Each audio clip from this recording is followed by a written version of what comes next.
안녕하세요. 음행사입니다. 오늘의 주제는 어머님의 일기 속에서 밝혀진 남편의 출생의 비밀이란 제목으로 읽어드리겠습니다. 오늘의 사연 시작하겠습니다. 오늘은 시어머님의 사모자는 날입니다. 딱히 제사를 지내거나 하지는 않고 추모관에 모여서 시어머님을 한 번 더 추모하고 유품 정리를 하기로 했습니다. 돌아가시기 전까지 혼자 사셨던 어머님의 아파트에 와서 이불장에 있던 오래된 이불과 통장들, 그리고 갖가지 물품 등을 꺼내기 시작했어요. 그리고 옷장, 서랍장 하나를 가득 메우고 있는 어머님의 일기장을 발견했습니다. 여러 권의 일기장 중에서 가장 최근에 쓰여진 일기장이 눈에 띄었습니다. 일단 남편과 가족들에게 이 일기장을 어떻게 할지 물었는데 모두들 장남인 남편이 혼자 읽어보는 것으로 의견을 모았습니다. 그래서 남편에게 여러 권의 일기장을 따로 조그만 상자에 넣어서 별도로 보관했었네요. 그리고 나머지 가족들이 다 각자 집으로 돌아가고 난 후에 남편은 어머님 방에서 앉아서 어머님의 일기장을 읽기 시작했습니다. 남편과 저는 당분간 어머님의 아파트에서 기거하면서 각종 서류 뒷정리 등을 하기로 했어요. 남편이 어머님의 일기장을 읽은 지 한참이 지난 후에 눈이 뻘개져서 어머님 방에서 나왔습니다. 어머님의 유품들을 정리할 때까지는 한동안 겪어야 할 일이기에 마음껏 울도록 내버려 뒀습니다. 그랬더니 남편이 저에게 어머님의 일기장 중에서 열쇠고리가 채워진 최근에 쓰여진 것 같은 일기장을 주었어요. 시어머님이 돌아가시기 얼마 전에 남편을 불러다 놓고 통장과 어머님의 조그만 비밀 금고 열쇠 등을 넘겨주셨는데 그 속에 그 일기장의 열쇠가 있었다고 했습니다. 남편이 읽어보라고 건네준 시어머님의 일기장의 첫 장에 사랑하는 내 아들 정환이에게 란 말로 시작했습니다. 시어머님께서 남편을 위해 생전에 미리 써놓은 편지 형식의 일기장 같았어요. 그리고 다음과 같이 쓰여 있었어요. 천금과도 바꿀 수 없는 사랑하는 내 아들 정환아. 나는 너의 친엄마가 아니다. 너의 생모는 일기장 맨 뒤쪽에 이름과 사진이 있다. 그리고 묘지는 정암사에 있는데 잠자리 날아다닐 때쯤이면 너를 데리고 몇 번 간 적이 있는데 기억이 나지 않으면 정암사에서 물어보면 알 것이다 라고 쓰여져 있었습니다. 저는 깜짝 놀라고 남편 얼굴을 쳐다봤어요. 남편도 처음 알게 된 사실이라고 했어요. 그리고 마저 읽어보라고 했습니다. 돌아가신 시어머님의 생전에 남편을 위해 쓰셨던 고백과도 같은 글을 읽으려니 몹시 떨려오기까지 했습니다. 시어머님은 15살에 교통사고로 아버지가 갑자기 돌아가셨다고 했습니다. 그런데 그 다음 해에 어머니마저 군용기 트럭에 치여서 돌아가시게 되었다네요. 그때가 16살 때였고 아래로 남동생이 13살이었답니다. 하루아침에 고아가 돼버린 상태라서 작은아버지 집에 함께 살게 되었는데 그 다음 해에 하나밖에 없는 남동생이 급성 폐렴으로 죽게 되었답니다. 너무도 기막힌 일이 한꺼번에 들이닥치다 보니 어린 나이에 감당하기 힘든 큰 충격을 받았는데 아무도 그 어떤 위로가 되지 않더랍니다. 부모님이 돌아가시고도 버티고 견딜 수 있었던 힘이 되어준 건 남동생이 있었기 때문이었는데 그 동생마저 허무하게 가버려서 얼마나 슬펐는지 지금도 그때의 가슴 아팠던 기억을 잊을 수 없다고 하셨어요. 그래서 동생이 죽은 날부터 밥도 안 먹고 아무것도 안 하고 허공만 쳐다보고 멍하니 있었더니 작은아버지가 마지막 남은 조카마저 죽는 게 아닌가 싶어서 전보로도 가보고 무당집에도 가보고 하시다가 정암사에 있는 스님이 절에서 봉양하며 지내야만 살 수 있다고 하더랍니다. 그래서 작은아버지가 정암사로 보내셨답니다. 고등학교는 따로 다니지 않고 검정고시로 대체하셨대요. 여자 수도승들과 함께 지내며 스님들 밥도 짓고 새벽에 일어나서 불경도 외우고 남동생을 위해 기도도 하면서 지내게 되었답니다. 그러면서 차츰 마음이 안정이 되었고 정암사에서의 생활이 익숙해져 갈 때쯤에 시아버님을 만나시게 되었답니다. 고시 공부하는 학생이었는데 비구니도 아니고 수도승도 아닌데 아직 젊은 어린 처녀가 정암사의 허드렛 일을 다 도맡아 사는 걸 보고서 많이 안쓰러워 하셨대요. 오며 가며 자주 보는 얼굴이라서 서로 친해져서 시어머님이 정암사에 들어오게 된 사연을 듣고서 매우 마음 아파했답니다. 그때부터 고시 공부하러 왔던 시아버님이 친동생처럼 시어머님을 챙겨줬고 시어머님도 친오빠처럼 대하면서 고시 공부를 잘 할 수 있도록 100일 기도까지 하면서 심적으로 많이 의지했답니다. 그렇게 수년이 지났는데 그렇게도 바라던 시아버님이 고시 1차를 합격하더니 드디어 2차도 합격해서 금이 환영하며 정암사를 떠나게 되어서 이제 또 떠나는구나 하고 얼마나 슬퍼서 많이도 울었는데 꼭 다시 찾아오마 하고 가셨답니다. 고시 합격한 시아버님이 가신 후 그해 겨울에 임산부가 한 분 찾아왔답니다. 그분이 바로 지금 남편의 생모이셨대요. 그때 당시만 해도 결혼도 하지 않은 여자가 출산한다는 것이 쉽게 용납되지 않은 시대라서 여자 수도승이 많은 곳이라 몰래 정암사에 와서 도움을 청했답니다. 정암사에 올 때부터 남편의 생모는 몸이 많이 약해 보였었는데 남편을 낳자마자 하혈을 멈추지 않아서 급히 병원에도 갔었지만 시름시름 앓았답니다. 그 사이 갓난쟁이 아기인 지금의 남편을 위해서 스님과 함께 마을을 찾아다니며 젖동량을 하러 다녔답니다. 어서 빨리 산모가 몸이 나아져서 아기가 배부르게 젖을 잘 먹을 수 있기를 바랬었는데 결국 얼마 지나지 않아서 죽었답니다. 그날도 얼마나 슬펐는지 엉엉 울었다고 했습니다. 남아있는 아기 때문에 슬퍼서 울었다고 하셨어요. 아기가 자기 처지와 비슷한 것 같기도 하고 엄마 젖도 제대로 먹어보지도 못하고 이별하는 아기가 너무 불쌍했답니다. 다른 여자 스님들과 함께 열심히 젖돈량을 해가며 금이야 오기야 하며 귀하게 키우는데 스님들의 도움이 컸다고 했습니다. 그러면서 아기를 잘 키우게 해달라고 매일 기도를 올렸다고 했습니다. 그렇게 정신없는 나날을 보내고 있던 어느 날인가 정암사로 시아버님이 찾아왔답니다. 어린 처녀가 남의 아기를 키우느라 동분서주하는 걸 보면서 기가 막혀 하셨대요. 어찌나 그 어린 처녀가 아기를 애지중지하며 친자식 이상으로 애태우면서 키우는 걸 보고서는 감동받았다고 했습니다. 그러면서 한 번씩 올 때마다 아기를 함께 돌보곤 하면서 애틋한 감정이 싹트기 시작했답니다. 당시 시아버님은 정암사에 있는 아기를 돌보고 있는 시어머님이 마음이 많이 쓰이곤 해서 하루가 멀다 하고 찾아오곤 하셨대요. 그러다가 시어머님과 결혼을 결심하게 되셨다는데 고아에다가 남의 아기까지 키우고 있는 처자를 좋아할 시부모들은 없는 게 뻔한지라 한 가지 묘안을 생각해냈답니다. 다름이 아니라 아기를 친자식이라고 거짓말하고 시어머님과 결혼을 강행하셨답니다. 그러면서도 단 한 번도 남의 자식이라고 생각해 본 적도 없었고 친자식처럼 사랑하면서 키우노라고 말씀하셨습니다. 단 생모가 있었음을 알게 되었으니 사랑하는 아들을 낳아놓고도 편히 눈을 감지 못했을 불쌍한 생모를 위해서 묘소에 찾아가서 절을 하고 어머니라고 불러드리라고 했습니다. 사랑 많으신 우리 시어머님의 글을 읽자니 감동의 눈물이 저도 모르게 흘렀습니다. 장남이라고 다른 동생들보다 늘 먼저 챙기셨던 우리 어머님, 그동안 저희들에게 베풀었던 사랑과 은혜에 정말 감사드립니다. 일기장 맨 뒤쪽을 펼치니 남편의 생전의 생모 사진과 성함과 기일이 적어져 있었습니다.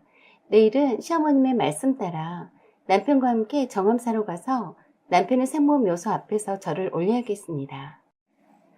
어머님의 일기장을 덮고 나서 남편에게 말했습니다. 자기는 참 복도 많아. 이렇게 훌륭하신 분을 어머님으로 두셨으니 말이야. 라고 말했더니 남편은 그렇다라고 하면서 고개를 끄덕였습니다. 뜻밖의 어머님의 일기장을 보고서 남편에게 생모가 따로 있었고 남편의 출생의 비밀을 알게 되었지만 변한 건 없습니다. 남편에겐 여전히 사랑하는 친어머니와 같은 분이신 우리 시어머님의 크신 사랑만 다시 한번 확인할 뿐이었습니다.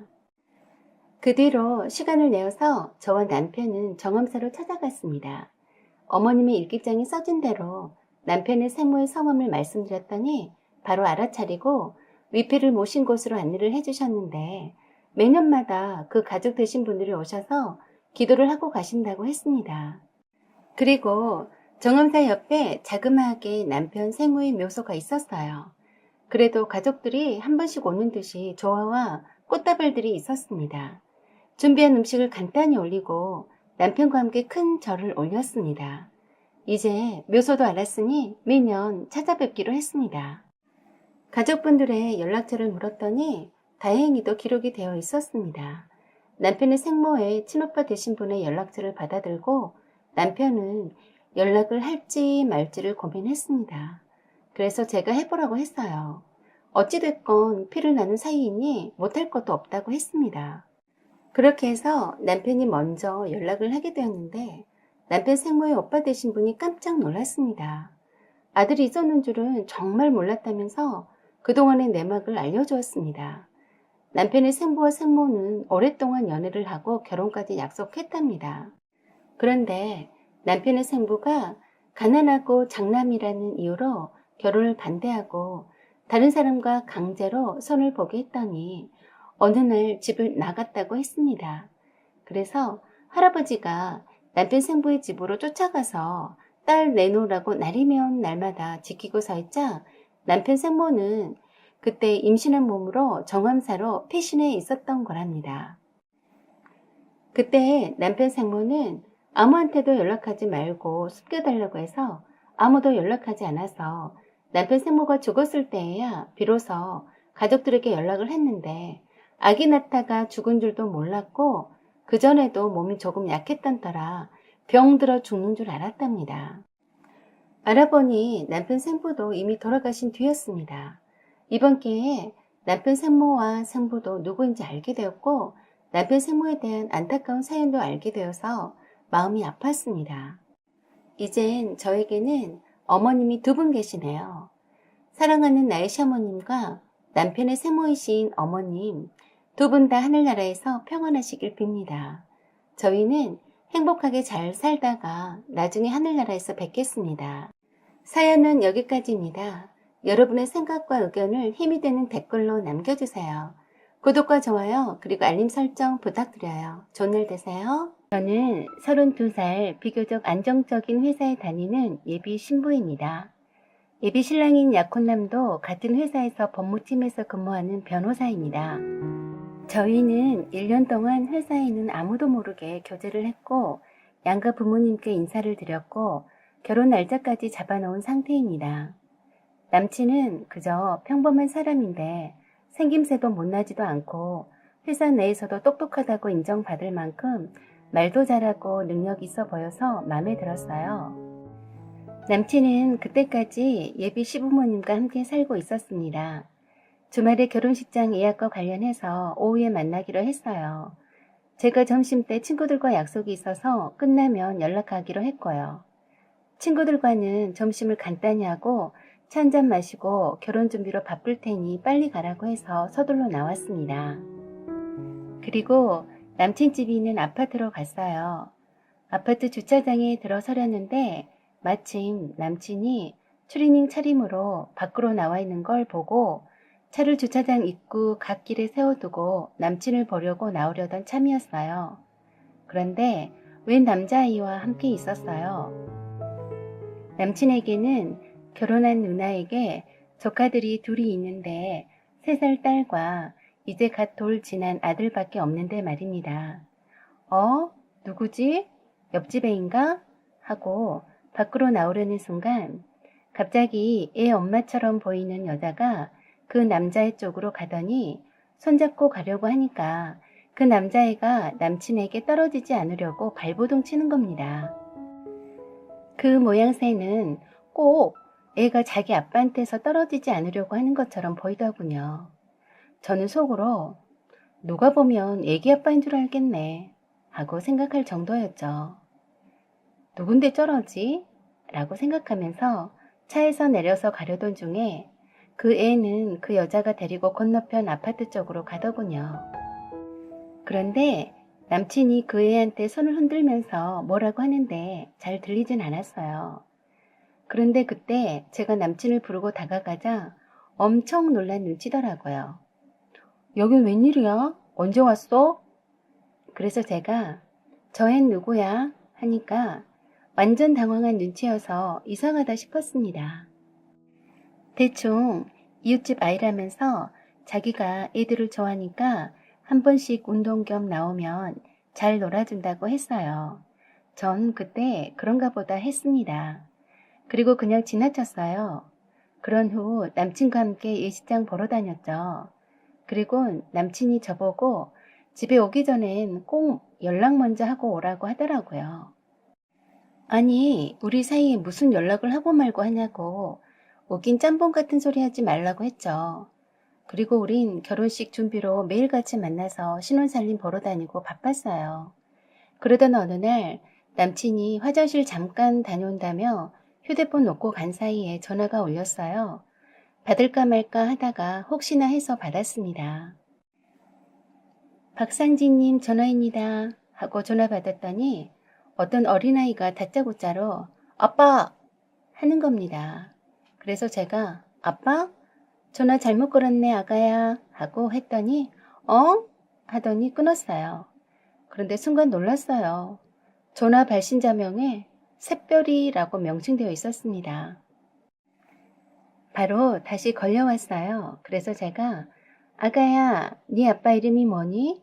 하니까 박상진이요 하는 거예요.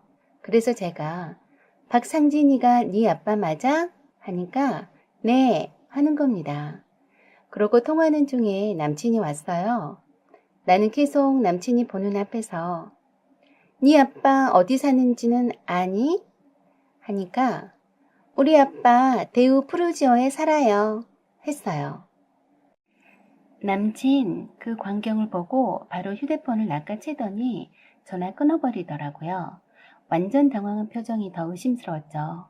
전 바로 숨겨놓은 아들이 있었어? 하니까 아니라고 극구 부인하면서 그냥 친구 아들인데 아빠처럼 생각한다고 말하는데 딱 봐도 거짓말처럼 어색하니 바로 알겠더라고요.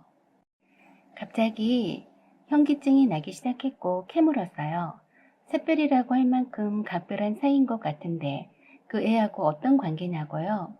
남친은 그냥 아무 관계 아니다라고 했고 계속 친구가 죽었는데 그때 낳은 아들이 애처로워서 자주 보다가 아빠로 알고 따른다고만 했어요. 샛별이는 태명인데 애칭으로 부르는 거고 이름은 따로 있다고 했어요. 워낙에 자기가 애들을 좋아하다 보니 이뻐하니까 잘 따르고 아빠 없는 아이라서 짠해서 아빠라고 부르는 거 말리지 않아서 계속 아빠라고 부르는 거라고 하더라고요. 그렇지만 남친이 당황해하는 거 하며 부자연스러운 게 뭔가 많이 감추는 것 같아서 하늘이 무너지는 것 같은 기분이 들었어요. 그래서 제가 상진 씨 소설 그만 써. 딱 봐도 거짓말하는 거 티가 나는데 어차피 드러날 거 사실대로 말해봐. 일단 들어보자 했습니다. 그래도 계속 우기더라고요. 그 애와 아무 관계도 아니라고요. 저는 그냥 남친 말을 믿고 싶었어요. 그동안 제가 봐온 남친은 천하에 이상할 짓을 할 사람이 아니다라고 생각했기에 좀 이상하고 의심스러웠지만 죽은 친구 아들이 아빠 친구를 아빠라고 생각했나 하고 생각했었어요. 하지만 확신이 필요했습니다. 남친이 거짓말이 아니다란 확신이 필요했어요. 뭔지 모르지만 분명 당황한 표정이 뭔가 숨기고 있는 게 뻔했거든요. 아빠라고 따를 정도면 자주 보는 사이인 것 같은데 함께 보러 가자고 했는데 다음에 한가할 때 가자고만 하더라고요.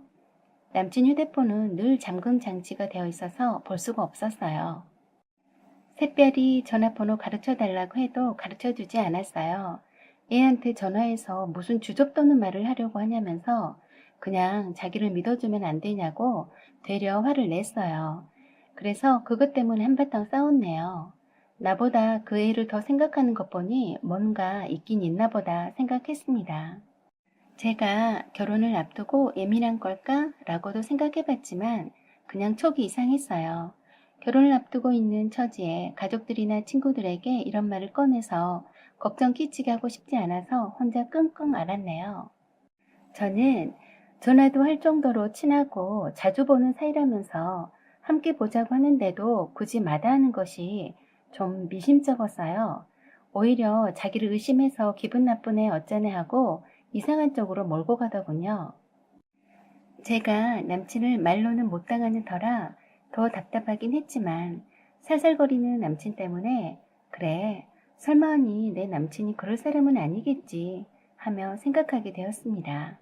그런 후 결혼식장도 예약하게 되었고 신혼집도 계약했고 신혼집에 이사할 날만 기다리던 어느 날이었어요. 회사 퇴근 즈음에 한 여자에게서 전화가 왔어요. 박상진 씨에 관해서 긴히 할 얘기가 있다면서 조용히 만나자고 했습니다. 아무에게도 말하지 말고 만나자고 했어요. 저는 너무 황당해서 누구신데 그러냐고 하니까 박상진 씨한테는 아들이 있다라고 하면서 그 아들 엄마라고 했습니다. 그 말을 들은 순간 머리를 한 대 얻어맞는 기분이었어요. 제가 무슨 근거로 그런 말을 하냐고 하니까 지금 바로 오시면 알게 해주겠다면서 주소를 보내줬습니다.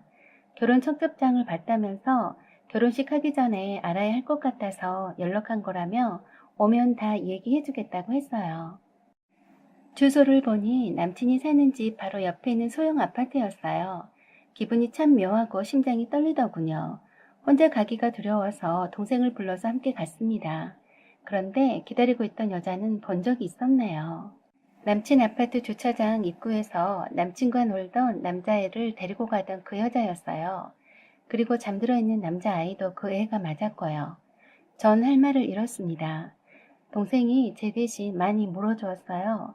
아이 돌사진 때 찍은 남친과 함께 찍은 사진과 아이와 함께 아빠처럼 찍은 사진들과 액자 있는 사진들까지 전부 보여주더군요.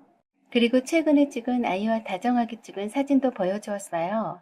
우연히 박상진 씨를 만나서 아이를 갖게 되었는데 박상진 씨 부모님이 결혼을 반대해서 혼자 모르게 아이를 낳았는데 나중에 박상진 씨가 알고서 계속 자기 모자를 돌봐주고 있다고 하면서 박상진 씨 부모님도 아이를 보더니 우리 관계를 모른 척 해주신다고 했어요. 박상진 씨는 자신은 몰라도 아이를 절대 버릴 사람이 아니라고 했고 박상진 씨 부모님 반대로 혼자 낳았기 때문에 자기 호적에 올라와 있지만 이젠 아이가 곧 학교도 가야 하고 정상적인 가정에서 키우고 싶어서 아빠 호적에 올릴 거라고 했어요. 모르고 있는 것 같아서 알려준 것이라고 했습니다. 아이 이름은 김준영이고 남친을 지칭해서 계속 준영이 아빠라고 하더군요. 그때 마침 남친에게서 어디냐고 전화와서 여기 준영이네 집이야. 준영이 아빠 지금 이쪽으로 와줄래? 했더니 엄청 놀랐는지 한참 말을 못하다가 거기 어떻게 갔어? 하더라고요. 준영이 엄마가 불러서 왔어. 빨리 와줘야겠어. 이 XX야. 나도 모르게 쌍욕이 튀어나왔어요. 그때 준영이 엄마란 여자가 그러더군요. 여기 아이가 있으니 나가서 싸우세요. 저는 할 말 다 했으니 가주세요. 하는 겁니다. 제가 저도 모르게 열받아서 야, 이 미친 엑스야. 네가 불러놓고 빠지겠다고? 네가 불질러 놨으니까 네가 꺼야 할 거 아니야. 하고 저도 모르게 소리쳤습니다. 저도 얼마나 열이 받았는지 폭발했네요. 지금 이 상황에 네 애새끼만 걱정하니? 네가 불렀으니까 그 잘난 애합이 말 좀 들어보자. 이 미친 XX. 그냥 넘어가나 봐라. 하면서 갑자기 생각난 듯 건너편 아파트에 살고 있는 예비 시부모님에게 전화 걸었어요. 여기 손자 준영이네 집이니 빨리 오시라고 했습니다. 완전 열받아서 큰 소리로 말하는 예비 며느리 목소리 듣고서 그냥 끊어버리더라고요. 그래서 다시 전화 걸었더니 받지 않았어요. 다 알고 있었으면서 속이고 결혼을 강행하려 했던 거네요. 동생이 옆에서 진정하라고 하고 다독이는데도 엄청 화가 났어요. 결혼식 준비는 거의 다 되었고 청첩장도 대부분 돌렸는데 설마 했는데 이런 일이 벌어지다니 믿기지 않고 화가 났습니다. 준영이 엄마란 여자는 자기 할 말은 다 했으니 나가달라고 했지만 전 그럴 수 없다고 하고 삼자 대면을 하고 확실히 하자고 했죠. 바로 남친이 달려왔더군요. 저는 보자마자 남친 머리를 연거푸 세게 쳤습니다. 동생이 저를 말리고 일단 앉아서 형부 말 좀 들어보자고 했어요. 그리고 지금 하는 말은 모두 다 녹음할 테니 거짓으로 하려거든 각오하라고 했죠. 남친은 저에게 너무 미안하다고 먼저 사과했어요. 처음부터 속이고 결혼하려던 거는 아니었는데 그러면 결혼해주지 않을 것 같아서 이대로 계속 모른 채로 살아주기를 바랬다고 했어요. 여기 있는 아이 엄마랑은 더 이상 아무런 사이도 아니고 진작에 정리가 됐었다고 맹세한다고 했습니다. 그러자 저는 준영이 엄마란 여자를 쳐다봤어요. 아무 말 안 하는 것이 맞는 모양입니다. 그리고는 준영이 엄마는 노래방 도우미로 처음 만났고 술에 취해서 실수했는데 그 뒤로 몇 번 계속 만나다 덜컥 임신을 했다고 했어요. 따로 사랑해서 만난 건 아니고 졸업시험 스트레스를 풀려고 돈 주고 만난 관계였기 때문에 받아들일 수 없었는데 혼자서 몰래 준영이 나타나서 결혼하자고 했지만 거절했다고 했어요. 그러자 이제는 저희 부모님께로 아기 데리고 나타나서 책임지라고 하니까 유전자 검사까지 확인해보니 내 친자가 맞아서 그냥 지나칠 수 없었고 남친 부모님이 생활비를 대주고 계신 거라고요. 그때부터 내 자식이라고 생각하니 남일같이 느껴지진 않았고 애한테 애착이 가더라네요. 따라서 준영이 엄마하고는 결코 아무 감정도 없지만 아이한테만큼은 좋은 아빠가 돼주고 싶은 게 사실이라서 아이를 데리고 직접 키우려고 했지만 준영이 엄마가 결사적으로 반대하니 할 수 없이 지금까지 이런 상태로 지내게 되었다고 했어요. 저는 준영이 엄마를 보고 남친의 이 모든 말이 맞냐고 물었어요. 그랬더니 아니라고 하면서 준영이 아빠는 자기를 돈 주며 만난 관계가 아니고 진심 자기를 좋아해서 만난 거라네요. 만날 때도 그렇게 말했었고 단지 쪼들려 사니까 놀이방 도움이 나갈까봐 생활비조로 푼돈 정도 주어준 것뿐이라고요. 그리고 준영이 엄마는 진심 사랑해서 만났고 그래서 아이를 몰래 낳아서 키울 생각까지 했었는데 돈 없이 막상 키우자니 막막해서 찾아간 거였다고 했어요. 저는 정말 둘 다 내 앞에서 꼴깍 떨고 있는 것들을 보니 열불이 나더군요. 남친은 이렇게 된 이상 소송을 해서라도 준혁이 양육권 가져오고 호적에도 올리고 직접 키우겠다고 하니까 그 여자가 길길이 날뛰면서 절대 그렇게 못하게 할 거라고 소리쳤어요. 저는 세상에 살다 별 미친 것들 다 보내 하고 소리 질렀어요. 1년 동안이나 날 만나면서 날 속이고 결혼까지 할 생각을 했니? 결혼하고 나면 뭐 어쩔 거냐 식으로 넘어가려고 한 거구만. 그리고 걸리면 그만 아니면 말고 식으로 나 말고 또 딴 여자 속여서 또 그랬겠네? 저는 완전 열받아서 눈에 뵈는 게 없었어요. 저를 속인 예비 시부모님들도 용서가 안 되었습니다. 당장 그 자리에서 예비 시아버지 휴대폰으로 전화를 했더니 받으시길래 이쪽으로 당장 와주십사 하고 나름 정중히 말씀드렸더니 니네들 알아서 해라 하고 끊어버리시네요. 며느리 속여서 아들 장가 보내려고 했으면서 미안하단 말도 안 하고 알아서 해라? 오기가 생겨서 아까 남친이 말한 내용을 동생 핸드폰에 녹음된 내용을 바로 사내 게시판에 올렸습니다. 이런 오라질 놈의 KXX가 순진한 여사원을 속여서 사귀고 청첩장을 돌렸으니 청첩장에 침 한 번 뱉으시고 휴지통에 버려달라고 정중히 올리는 말씀이란 제목이었어요. 갑자기 사내 게시판에 난리 났네요. 이거 실화냐? 장난 아니냐? 저희 부서 직원들 부장님까지 저한테 전화해대고 난리네요. 얼굴 가리는 남친 꼬락서니를 찍어서 제2탄. 5살 애기 아빠이면서 총각 행세한 파렴치한 법무팀의 박상진 씨 고발합니다. 제3탄. 여사회 여러분, 우리가 또 이런 개뼈다귀에게 당하고 살아야 합니까? 너무 분합니다. 하고 올렸더니 법무팀에서 전화하고 남친 전화 폭발했네요. 저희 부장님이랑 팀장님이 제발 게시판에 올린 거 내리라고 문자 폭탄 왔네요. 전 모른 척 묵살하고 내가 미쳤니? 내가 열받았는데? 하니까 앞에 있다가 전화 여기저기 받고 있더니 안절부절 못하다가 바로 내 앞에서 무릎 꿇고 비네요. 그래서 제가 너는 됐고 나를 속인 이 부모들 오시라 해서 내 앞에 무릎 꿇고 빌라 하셔라 했습니다. 이쯤 되니 동생도 부모님께 알렸고 오빠랑 한달음에 달려와서 오빠가 내용 들어보고 남친 멱살 잡고 흔들었습니다. 동생이 그런 오빠에게 빌미를 주면 안 된다고 말렸고요. 그때까지도 예비 시부모님은 집이 지척인데도 창피했는지 콧배기도 안 비쳤어요. 남친은 우리 부모님 앞에서 무릎 꿇고 사죄드린다면서 빌고 있었고요. 저희 부모님이 남친 집으로 쫓아간다고 하니까 마지못해 왔어요. 오셔서 점잖게 죄송하다며 사과한다고 말씀하셨어요. 저에게도 할 말이 없다며 미안하다고 하시더군요. 남친은 그 와중에도 게시판에 올린 거 제발 내려달라고 통사정을 하더라고요. 그래서 못 이긴 척하고 게시판에서 내렸어요. 하지만 뭐 이미 포갈대로 다 포가서 소용없는 짓이죠. 저도 한번 열받으니 물불을 안 가리더라고요. 잠시 후 여사후의 이름으로 게시판에 글이 올라왔네요. 여사후의 이름으로 윤리위원회에 법무팀의 박상진 씨에 관한 내용을 철저히 조사하는 안건을 상정하겠습니다. 다들 찬성한다고 응원의 메시지 빗발치네요. 저를 1년 동안이나 사귀면서 결혼까지 하면서 속였던 거 정말 용서할 수 없고요. 그런 상판떼기를 회사에서 계속 볼 순 없으니 둘 중 하나는 그만둬야 한다고 봅니다. 그게 저는 아니죠. 잘못한 놈이 나가야죠. 제가 모른 척 소심하게 당하면 또 딴 여자 속여서 결혼하려 하겠죠. 사연은 여기까지입니다. 구독 꼭 눌러주세요. 사연 제보 기다립니다. 편지 형식이나 하고 싶은 일상 이야기도 좋습니다. 특별한 내용이 아니어도 괜찮습니다. 시청해주셔서 감사드립니다. 좋은 날 되세요. 안녕하세요. 오만사입니다.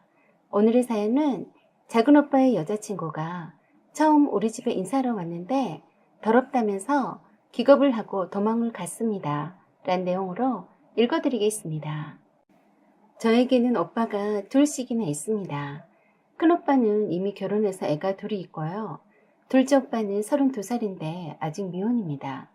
둘째 오빠에 관한 얘기를 할까 합니다. 둘째 오빠가 최근에 사귀는 여자가 있다면서 저희 부모님께 넌지시 인사를 시키고 싶다고 했어요. 사실 오빠가 저희 부모님께 인사드리겠다고 소개한 여자분이 지금이 두 번째입니다. 첫 번째 여자는 오빠의 고등학교 동창이었는데 오랫동안의 연애 기간을 가지고 사귀었지만 상견례 전에 우연하게 오빠의 여자친구의 친오빠가 사기범으로 교도소에서 복역 중이라는 걸 알게 되었고 여자친구의 아버지도 같은 죄목으로 전과가 있다는 걸 알게 되었었죠. 그래서 저희 부모님은 절대 결혼 반대했었고 작은 오빠도 자연스럽게 첫 번째 여자친구랑 헤어지게 되었는데 그 과정에서 작은 오빠가 많이 상처받고 힘이 들어 했습니다. 그래서 한동안 다른 여자를 사귀지 못하면 어떡하나 하고 저희 부모님은 걱정을 많이 했었더랬습니다. 그런데 다행히도 두 번째 여자친구를 데리고 왔네요. 물론 여자친구 쪽 부모님께는 인사를 드렸다고 했습니다. 작은 오빠는 여자친구 집에 처음 인사드리러 갔을 때 깜짝 놀랐다고 했어요. 너무 어이없게도 엄청 깨끗하고 온 집안이 빛날이 그 자체였대요. 신발 벗어놓는 현관 바닥도 바로 맨발로 다닐 수 있을 만큼 티끌 하나 없는 것에 놀랐답니다. 거실이나 화장실에도 파리가 무심코 앉았다가 낙상할 정도로 매끈하고 반질반질 했다네요. 작은 오빠의 여자친구는 다른 형제도 없이 외동이라서인지 거실이나 주방 쪽이든 눈에 보이는 자질구레한 살림이 없더래요. 모든 것은 꼭 필요한 물건만 칼같이 정리가 되어 있었고 화장실에 수건마저도 흰색인데 무슨 호텔에서나 본 듯한 가구로 잘 접어져 있더래요. 물론 화장실엔 물 한 톨 떨어져 있지 않았고요. 작은 오빠가 물로 손을 대충 씻고 나오려 했더니 여자친구가 비누로 손가락 사이사이를 꼼꼼히 다시 씻고 나오라고 하더래요. 그래서 비누로 손을 다시 씻고 걸려진 흰 수건으로 손을 닦고 나오려는데 여자친구도 손을 깨끗이 씻으면서 주변에 물이 튀긴 것들을 일부러 다 닦고 수건 정리도 다시 반듯하게 해놓고 나오더래요. 작은 오빠는 참 가정교육을 잘 받았네 라고 생각하면서 결혼하면 살림을 잘하겠다고 생각했다네요. 작은 오빠 눈에는 여자친구의 모든 면이 사랑스럽고 좋아 보였나 보더라고요. 작은 오빠의 여자친구의 첫인상은 아주 예쁘장하고 빼빼 마른 자형의 깔끔한 외모였습니다. 같은 직장 내에 다른 부서의 직장 동료인데 같은 층에서 근무하다 보니 오며 가며 마주쳤는데 여성스러운 외모에 눈길이 많이 갔다고 하더라고요. 약간 새침대기 같은 분위기여서 다가가기 힘들었다고 했습니다. 저보다 한 살 아래였는데 창백하듯이 휜 피부에 여리여리하고 가냘픈 맵시가 남자들의 보호 본능을 자극할 만한 매력이 있는 여자이더군요. 오빠가 좋아할 만한 여자이더라고요. 그러나 여자인 내가 보기엔 어딘지 모르게 이상했습니다. 깔끔함이 지나친 것 같았어요. 아니면 저희 집이 더럽게 하고 살아서일까요? 지나치게 깔끔을 떨었어요. 처음 저희 집에 인사하러 온 날에 현관에서 신발을 벗어놓기 바쁘게 자기가 벗어놓은 신발을 가지런히 놓는 모습은 조신해 보여서 거기까진 어느 정도 보기에 나쁘진 않았는데 거실에 들어오자마자 저희 부모님께 인사드리기도 바쁘게 손을 씻는다면서 화장실을 찾더라고요. 그래서 제가 화장실로 안내해서 손을 씻는 모습을 봤는데 조금 이상했습니다. 세수핀으로 손을 골고루 정갈하게 씻는 모습을 멀찌감치 해서 지켜봤었는데 대충 씻어도 되겠건만 한참을 정성스럽게 씻고 나오더라고요. 거기에다가 걸어진 수건에 손을 닦으려다가 갑자기 냄새를 맡더니 새 수건을 꺼내더니 닦고서 가지런히 걸어 놓더라고요. 제가 안 본 척 하면서도 다 봤습니다. 그리고 욕실에서 나와서 저희 집 거실을 쳐다보는 눈빛이 약간 흔들거리더군요. 저희 집 주방에는 식탁이 엄마가 음식 준비하느라 어질러 있어서 교자상을 거실 쪽에 펴놓고 엄마가 음식을 나르고 있었어요. 엄마가 예빈 며느리가 처음 인사 오는 자리라서 이것저것 많이 차리시는 중이셨거든요. 그때 큰오빠네 식구들이 왔습니다. 일찍 출발한다고 했는데 오던 길에 이제 간 6개월 된 둘째 조카 젖 먹이고 기저귀 가느라 좀 지체되었는데 도로가 간간히 막혔다고 하더라고요. 큰오빠네 3살짜리 아들은 큰오빠 품에 안겨 있다가 현관 출입문 앞에서 내려놓았는데 할아버지를 보자마자 신발 신은 채로 손살같이 거실로 달려가 품에 안겼습니다. 그런데 그것을 보던 작은 오빠의 여자친구가 기겁을 하더니 조카에게 달려가서 신발을 벗기려 하니까 조카는 낯선 사람이 자기 발을 만지니까 신발 벗지 않겠다고 칭얼댔어요. 그랬더니 더러우니까 신발을 벗어야 한다고 3살짜리 아이와 실랑이를 하더라고요. 그런 와중에 큰오빠가 작은오빠 여자친구와 첫인사를 나누며 조카 신발을 벗겼는데 어느새 조카가 신발 신고 달려왔던 곳을 따라 열심히 물티슈를 집어들고 닦고 있더라고요.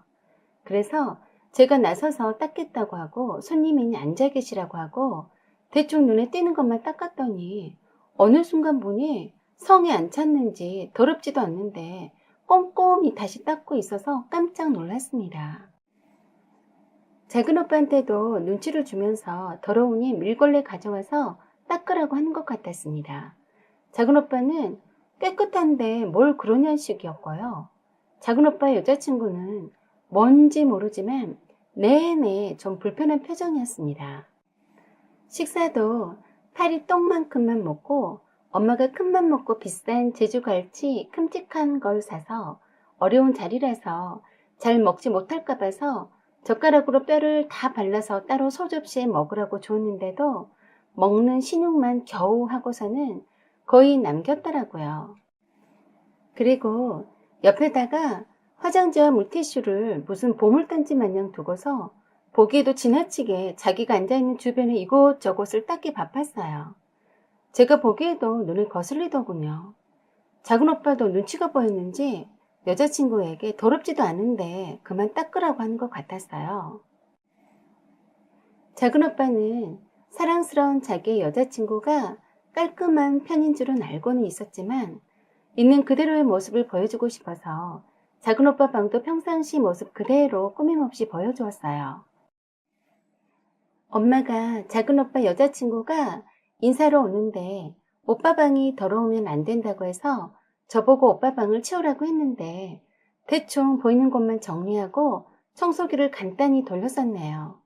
평소에 오빠가 방에 들어오는 것을 싫어했기 때문에 대충 치웠던 건데 오빠 여친이 그새 침대 밑에 무슨 냄새 난다며 들춰보더니 경악을 하더래요. 벗어놓은 양말이며 운동 갔다가 땀에 젖은 운동복이 들어있는 가방을 들춰내더니 침대 밑에 먼지들이 청소가 안 되어 있는 거 보고서는 이렇게 더럽게 해놓고서 침대에서 잠이 오냐면서 깜짝 놀라더래요. 그리고 곧바로 더러운 가방 만진 손을 씻으러 간다고 욕실로 가더니 또 한 번 놀라 자빠지더라고요. 큰오빠네가 기저귀를 갈면서 응가 기저귀를 화장실 쓰레기통에 버렸는데 급히 처리하느라 쓰레기통 뚜껑이 열려진 상태라서 바로 눈에 띄었나 보더라고요. 그리고 세면대에서 조카 엉덩이를 씻긴 거를 알고서는 기절할 듯이 놀라서는 화장실에서 뛰쳐나오더니 갑자기 저희 엄마와 아빠께 급히 가봐야 될 것 같다며 인사를 하고는 허겁지겁 뛰쳐나갔습니다. 작은 오빠가 급히 뒤따라갔는데 나중에 집에 들어온 오빠의 안색이 매우 좋지 않았습니다. 저희 부모님과 큰오빠네가 알면 속상할까 봐서 말은 하지 않았지만 그날 작은 오빠의 여친이 서로 안 맞는 것 같다며 헤어지자고 했답니다. 더러워서 한시도 함께 못 있겠다고 했다네요.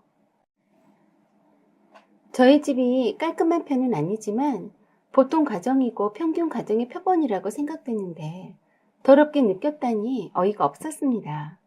오히려 제가 보기엔 결벽증에다 강박 증세가 중증으로 보여서 심각한 정신병적인 것이 아닌가 의심스러웠습니다.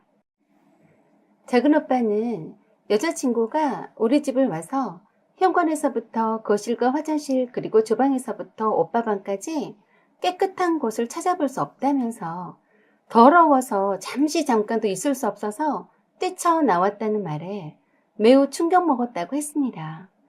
속상해 하실 테니 엄마 아빠께는 말씀드리지 말라고 해서 모르고 계세요. 손님 맞이한다고 나름 바쁘게 청소도 하고 한우갈비랑 갈치조림과 닭갈비 등 육회공으로 고생 맞춰서 식사 준비를 정성껏 했는데 예의 없이 짓거리만하게 먹는 둥 마는 둥 하고 집이 더럽네 어쩌네 별 희한한 소리를 다 했다니 그런 여자가 우리 집 식구가 안 되는 게 다행이라고 생각했습니다. 작은 오빠도 여자친구한테 실망한 것 같았지만 그래도 미련이 남았는지 둘이서 아웅다웅 하는 것 같았어요. 그래서 제가 오빠에게 분명히 말했어요. 그 여자 정신적으로 온전치 않아 보이니 일단 병원부터 가서 진료 한번 받아보라고 해 라고 말해주었어요. 그랬더니 작은 오빠가 그때서야 제가 몰랐던 사실을 말해주었어요. 작은 오빠의 여자친구는 작은 오빠를 만나기 전에 파혼한 경험이 있다고 했습니다. 결혼 날짜도 잡아놓고 회사에 청첩장까지 돌렸는데 돌연 결혼식 하기 일주일 전에 파혼했다고 했습니다. 작은 오빠도 같은 회사이기 때문에 청첩장을 받아봤었고 파혼했다는 소식을 들어 알고 있었는데 왜 파혼했는지는 모르고 있었다가 직접 물어보니 결혼할 예비 신랑이 발에 무좀이 있는 데다가 씻기 싫어해서 더럽고 불결해서 파혼했다네요. 그러면서 작은 오빠는 깔끔해 보여서 마음에 든다고 했었는데 처음엔 정말로 조커인 줄 알았답니다. 이제 보니 그 말이 진심이었던 걸 알고서는 작은 오빠도 좀 놀라워하는 표정이었어요. 작은 오빠는 여자 복이 없나 보다 하고 결혼할 팔자가 아닌 것 같으니 당분간 결혼 생각은 하지 말아야겠다고 하면서 기가 잔뜩 죽어 있었습니다. 큰오빠는 결혼해서 알콩달콩 잘 사는데 왜 작은 오빠는 결혼할 여자마다 문제가 생기는지 저도 참 속상했습니다.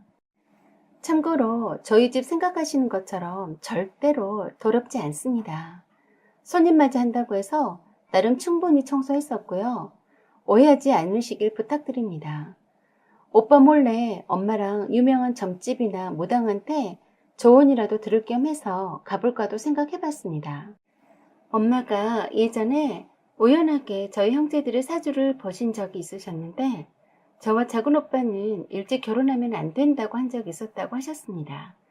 특히 작은 오빠는 오매불망 기다리는 천생연분이 있으니 그 인연과 짝을 맺어야 한다고 했다는데 다시 한번 사주나 점을 한번 보고 싶기도 합니다. 연이어서 2번씩이나 그러니 저도 참 답답했습니다. 작은 오빠가 기다리고 있는 천생연분을 만나려고 그러는지 모르겠지만 작은 오빠를 진심으로 사랑하고 위해주는 따뜻한 여자를 만나서 아름답게 살아갈 수 있었으면 좋겠습니다. 작은 오빠 힘내라. 화이팅!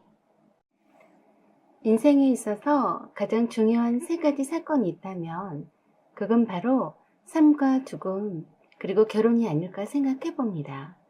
그리고 우리 인생에서 가장 중요한 만남의 복 중의 3가지는 부모와 형제 그리고 배우자를 잘 만나야 하는 거라고 합니다. 태어남과 죽음 그리고 부모와 형제를 만나는 건 내 뜻대로 되는 것이 아니지만 결혼과 배우자를 만나는 건 우리의 자유의지에 따라 결정하는 것이니 신중해서 선택해야 할 것들임이 분명합니다. 앞으로 배우자를 선택해야 하실 분들은 이 점 유념하셔서 모두 좋은 배필들을 만나시길 기원합니다. 사연은 여기까지입니다. 혹시 주변에 이와 비슷한 일이 있으시면 댓글 부탁드립니다. 구독과 좋아요 그리고 알림 설정 부탁드려요.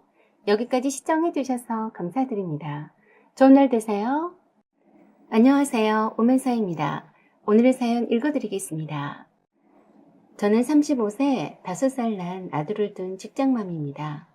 남편은 회사 동료 직원을 소개로 만나서 연애하다 결혼했고요. 그 전에 몇 번의 연애 경험이 있었어요. 남편에게 자세한 건 말해주지 않았기 때문에 잘 모릅니다. 남편을 만나기 전에 결혼까지 약속했던 남자가 있었어요. 어느 주말에 친구를 백화점에서 만나기로 해서 아들을 데리고 백화점 에스컬레이터를 타고 가는 중이었어요. 아들 손을 잡고 한참 가고 있는데 누가 따라오고 있는 줄은 몰랐어요. 드디어 카페에 있는 친구를 만났는데 뒤에 어떤 아줌마가 계속 따라오더라며 아는 사람이냐고 물었어요. 그제서야 뒤를 돌아다 보니 어떤 아줌마가 서 있었는데 깜짝 놀랐습니다. 바로 전남친의 어머니였어요. 수진이 맞지? 네, 그런데 어쩐 일이세요? 왜 따라온 거냐고 묻는 거였는데 다짜고짜로 네 아들이니? 하고 물었어요. 네. 몇 살이니?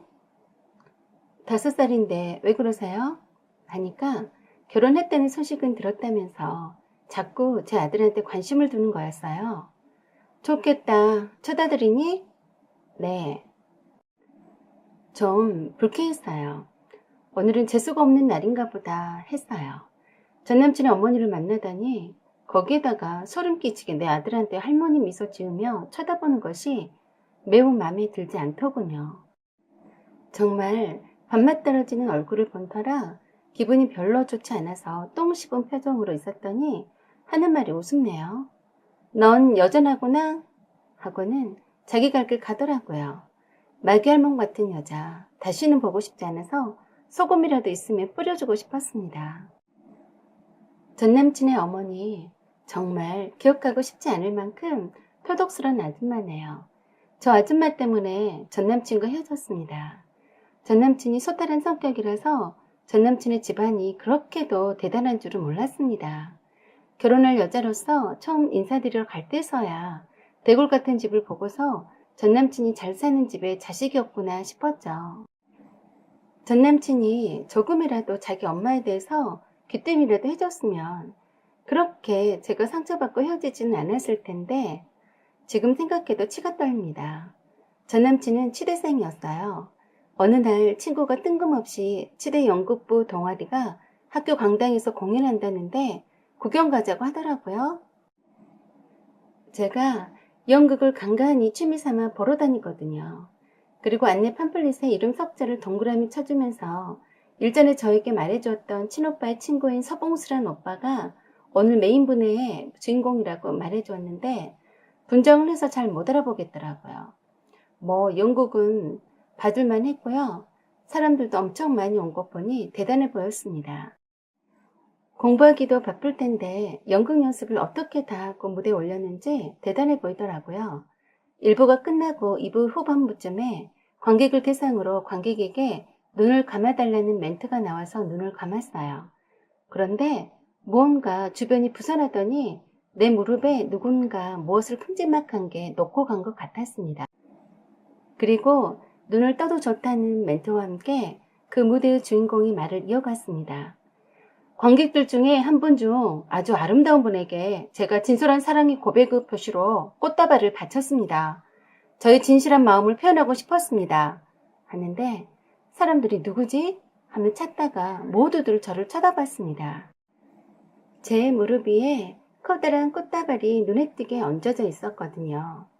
일제히 사람들의 시선이 저한테 꽂혔고 옆에 앉아있는 친구가 그러더군요. 봉수 오빠가 너한테 프로포즈 한 거라고 하면서 손뼉을 치더라고요. 아니, 얼굴도 모르는데 무슨 프로포즈? 난감했습니다. 조명 스포트라이트가 잠깐 동안이지만 저를 비춰주었고 당황해하는 저를 보고는 무대의 주인공이 스포트라이트를 끄라고 신호를 보내는 것 같았어요.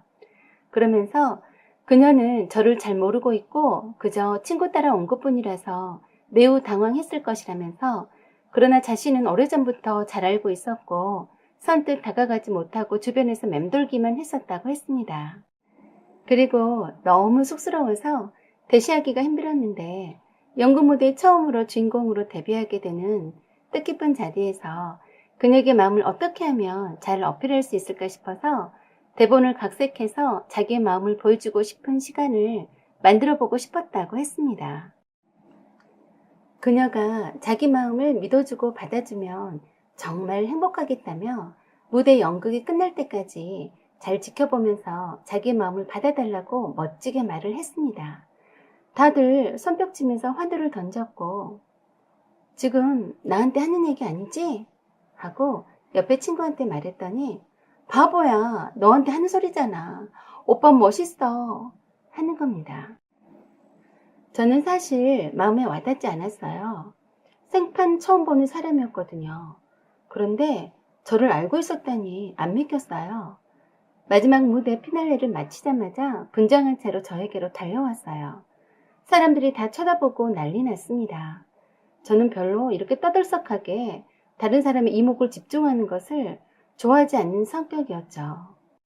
이런 이벤트를 준비하는 손길에 최소한의 예의를 표해야 했기에 아니 그것보다도 다른 사람들이 다 보고 있는데 거절할 수는 없었어요. 내 앞에서 무릎 꿇고 손 내미는 생판 모르는 남자의 손을 잡아줬습니다. 옆에 친구는 좋아 죽더라고요. 어디서 나타났는지 서봉수란 남자의 친구인지 후배들인지 나타나서 꽃가루 뿌리고 난리 났습니다. 참 독특하고 유별나다고 생각했었죠.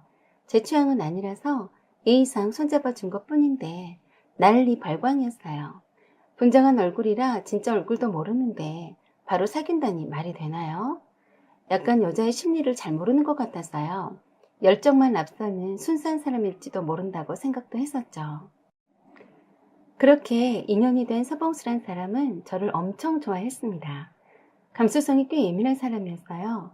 저를 도서관에서 오며 가며 본 적이 있었는데 어느 날 친구 여동생과 친한 친구인 걸 알고서 친구를 통해서 호구조사를 했고 저도 모르는 사이에 몰래 훔쳐보곤 했다고 했습니다.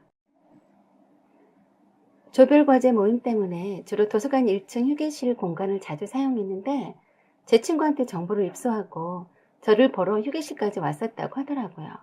최대한 인상적인 첫인상을 남기고 싶어서 나름 엄청 신경 썼다고 했습니다. 저는 그다지 별로였지만요. 친구 말로는 자기가 그동안 친오빠한테 들어왔던 말이나 자기 생각으로 판단했을 때 이만한 사람 만나기가 쉽진 않을 거라고 적극 사귀어보라고 밀었습니다. 너무 마른 체형 말고는 키도 크고 공부도 열심히 하고 좋아 보였습니다. 단지 이성적으로 그닥 끌린 편은 아니었지만 그런대로 사귈만 했어요. 그리고 만난 지 2달이 되었을 때 선후배 총동창회 모임에 저를 데리고 갔습니다. 거기에는 선배들은 부부 동반이고 후배들은 결혼할 여친을 데리고 가는 자리라고 했어요. 그때 서봉수 씨는 그 사실을 미리 말해두지 않아서 그 자리에서 그 사실을 알게 됐던 겁니다. 그냥 저는 일상적인 친구들 모임에 데리고 간 줄 알았어요. 그런데 그게 아니었어요. 엄청 큰 행사였던 겁니다. 대형 카페홀을 통째로 빌려서 선후배 간 인사하는 자리인데 거기에 참석한 여친들은 모두 다 졸업앨범에도 미래 배우자로서 함께 사진이 오른다고 하더라고요. 결혼할 여친이 없으면 혼자 참석하는 기본 룰이 있다고 했습니다. 겨우 만난 지 2달밖에 안 되었는데 결혼이라니 말도 안 되는 소리였죠. 그런데 선배들에게 저를 차례차례 소개시켜 주었어요. 그리고 막간을 이용해서 또 이벤트를 열더군요. 모든 사람의 이목을 집중시키며 제 앞에서 무릎 꿇고 반지를 들고서 프로포즈를 받아달라는 거였습니다. 모두들 결혼할 여친만 데리고 오는 자리라서 당연히 프로포즈를 받아들일 거라고 여기고 있는데 그 자리에서 프로포즈를 거절한다면 저나 서봉수 씨나 꽤나 웃음꼴이 되겠더라고요. 서봉수 씨는 꽤나 무대 체질인 것 같아서요. 남들 주목받는 거 좋아하고 선후배 사이에서도 튀고 싶어하는 욕망이 있어 보였어요. 친구는 공부도 하기 바쁘고 다른 사람들은 귀찮아서 이벤트나 그딴 거 신경 안 쓰는데 얼마나 대단하냐고 복 받은 줄 알라고 하지만 저는 생각이 좀 달랐습니다. 그는 즐기는 것 같아서요. 서봉수 씨만의 스트레스 해소법이고 자기 만족 같아 보였어요. 결론은 프로포즈를 받아주었습니다. 이젠 빼도 박도 못하게 서봉수 씨 졸업 앨범 사진에 올라야 한다고 하더라고요. 그 많은 선후배 앞에서 한 그 프로포즈를 받아줬으니 결혼해야 한다고 했어요. 그리고 그날 집으로 데려다 주면서 서봉수 씨가 진심을 말했어요.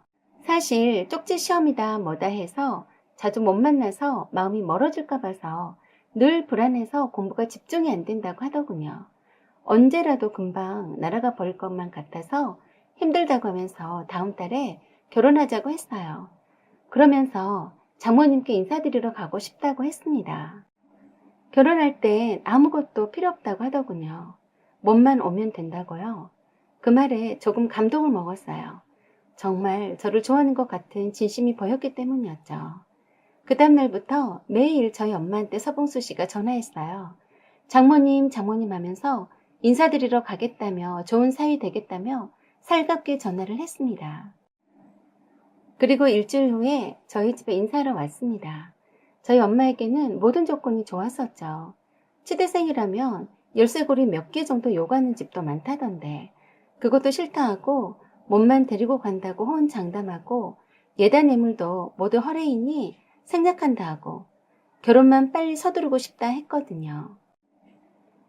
그렇지만 엄마는 걱정이 태산이셨어요. 결혼은 아직 이른 나이이기도 했지만 혼수를 아무것도 필요 없다 하고 모든 결혼 준비를 알아서 하겠다며 결혼만 허락해달라고 하고 병원 차리는 것도 다른 사람 손 빌리지 않고 살 수 있다고 호언장담했거든요.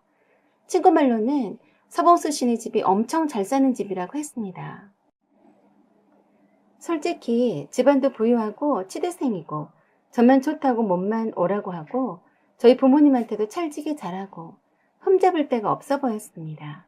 친구는 말로는 서봉수 씨와 결혼하는 것은 대박이라고 했어요. 그런데 그렇게 의리의리하게 잘 사는 집인 줄은 정말 몰랐어요.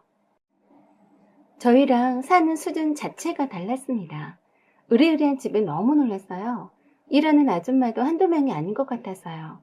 예비 시어머니 되실 분은 가정주부라고만 했는데 대문을 열어주는 아줌마, 그리고 거실 현관문을 열어주는 아줌마, 그리고 화려한 인테리어에 넓은 거실을 보면서 눈이 휘둥그레졌습니다. 서봉수 씨가 장남이었고 동생 2명이 유학 가 있어서 예비 시부모님이 2분만 기다리고 있었습니다. 서봉수 씨가 자기 어머니가 꽃을 좋아하시니까 꽃만 선물로 해드리면 된다고 해서 꽃다발을 한아름 예쁘게 들고 갔어요. 서봉수 씨 아버지는 학자 타입의 점잖아 보이는 분이셨는데 서봉수 씨 어머니는 아까도 말씀드린 것처럼 얼마나 인상을 쓰고 있던지 표독스러워 보였습니다. 서봉수 씨 아버지가 이런저런 것들을 물으시더니 식사도 하지 않으시고 초면에 미안한데 잠깐 바쁜 일이 있어서 나가봐야겠다고 먼저 일어나셔서 외출하시는 것 같았어요. 예비 시어머니 되실 분도 따라 일어나서 예비 시아버지 따라 잠깐 자리를 비우셨고요. 서빙해주던 아줌마가 식사 먼저 하라고 서봉수 씨 어머니가 말씀하셨다고 했어요. 서봉수 씨가 편하게 밥 먼저 먹자고 해서 그 큰 집에 둘만 앉아서 단촐하게 식사했네요. 식사를 다 끝마칠 때까지 예비 시어머니는 오시지 않으셨고 식사가 끝나자 차 한잔 하자며 내실로 예비 시어머니가 부르신다길래 따라갔어요. 서봉수 씨 어머니는 다짜고짜로 물으셨어요. 어떻게 만나느냐고요. 그래서 솔직히 그대로 말씀드렸습니다. 서봉수 씨가 처음 주인공으로 데뷔한 연극 무대에서 먼저 사귀자고 제안했고 그때부터 사귀었다고요. 그리고 부유한 집인 줄은 알았지만 이렇게 어마어마하게 잘 사는 집인 줄은 오늘 처음 알았다고요.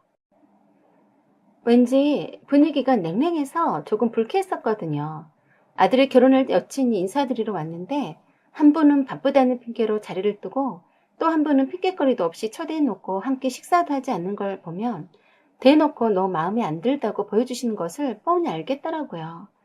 이렇게 부담스럽게 잘 사는 집이니 없는 사람들 벌레 보듯 한다더니 그러는 거 아니겠는가 싶었네요. 만난 지 2달 만에 결혼말이 오고 가는 게 정상이냐고 물으셨어요. 사실 저도 당황했었다고 했습니다.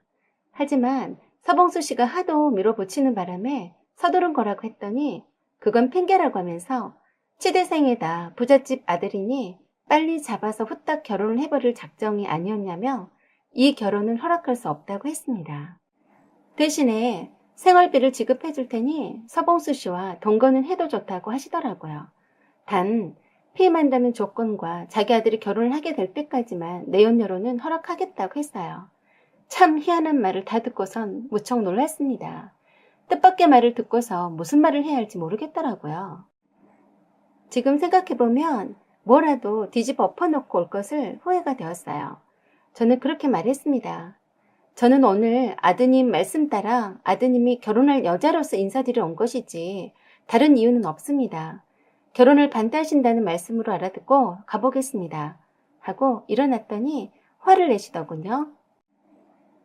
볼장머리 없이 감히 어른이 일어나라고 하지도 않았는데 네 맘대로 일어나니? 하시면서 서 있는 저의 모습을 아래 위로 훑어보면서 하는 말이 정말 추잡스러웠습니다. 처녀는 맞니? 아무리 우리 아들 내연녀라도 이놈 저놈 거친 애는 절대 반대다. 내가 뒷조사하지 않아도 되겠니? 라고 했습니다. 저를 완전 물건 취급하며 모욕 주시는데 고상한 얼굴로 위장한 시커먼 민낯을 보는 것 같더군요. 그래서 제가 그랬습니다. 참 실망이네요. 고상한 분이신 줄 알았더니 산전수전, 공중전까지 다 거치신 분인 것 같네요. 아드님 내연녀 찾으신다면 저는 마다하겠으니 뒷조사 고민하지 않으셔도 되겠네요. 하고 바로 나와버렸어요. 아주 기분 더러운 표정으로 나와서 거실에서 기다리고 있던 서봉수 씨를 한번 째려보고는 바깥으로 나가려는데 뒤에서 따라 나오던 서봉수 씨 어머니가 일하는 아줌마에게 굵은 소금 한 대박 가져오라고 하더라고요.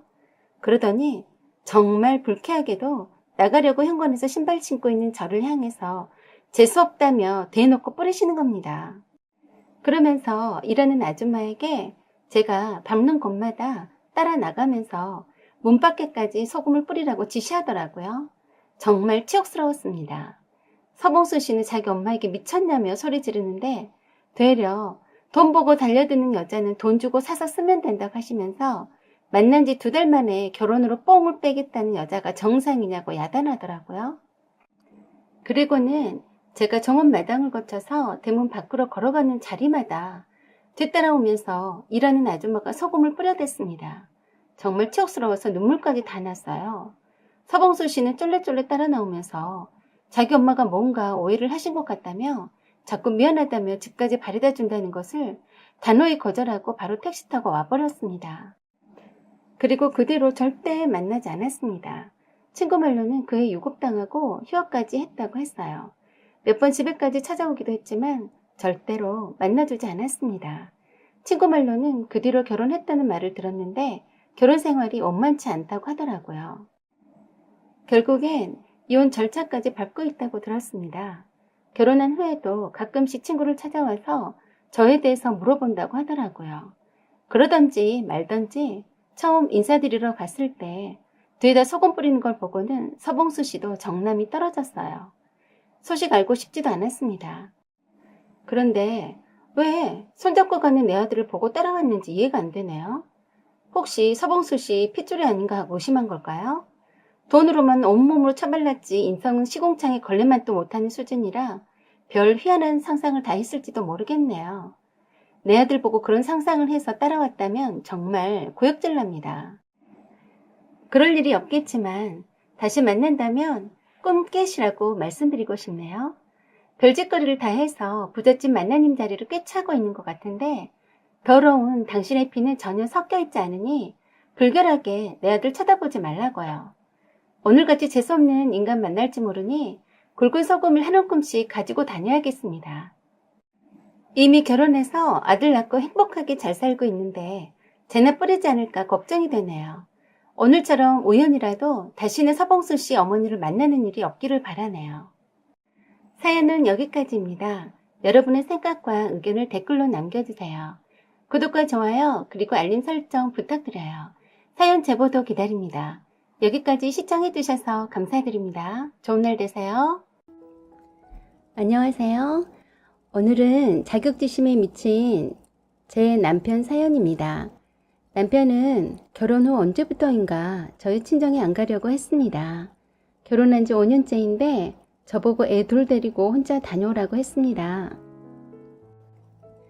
친정 부모님 생신 때도 이 핑계 저 핑계 가진 핑계 다 대고 안 갔고요. 물론 그럴 땐 따로 전화는 드립니다. 그렇지만 드러내놓고 저희 친정 식구들하고 거리를 두네요. 이유를 물어봤습니다만 그때는 답을 해주지 않았습니다. 제가 생각하기엔 남편의 그 자격지심 때문인 것 같습니다. 저는 위로 언니 둘이 있고요. 물론 형부도 둘이 있어요. 다름이 아니라 형부들이 돈을 잘 벌고 재테크에도 관심이 많아서 대화의 내용이 주로 경제와 주식 그리고 부동산 투자에 관한 것이었죠.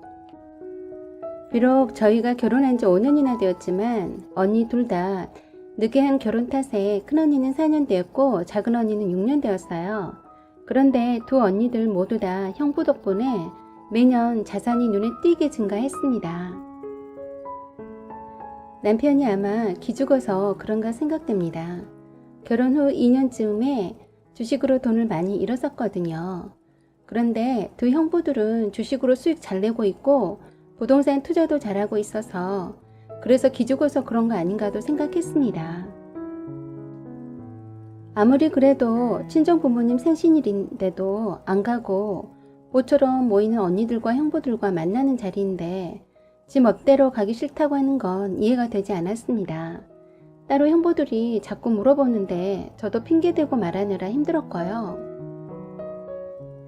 처음엔 회사에 갑자기 중요한 일이 생겼다는 둥 친한 친구가 내려와서 지금 아니면 만날 수 없으니 얼른 보고 가겠다는 둥 급한 일 좀 잠깐 보고 오겠다는 둥 하면서 이리저리 핑계 대길래 정말 그러는 줄 알았습니다.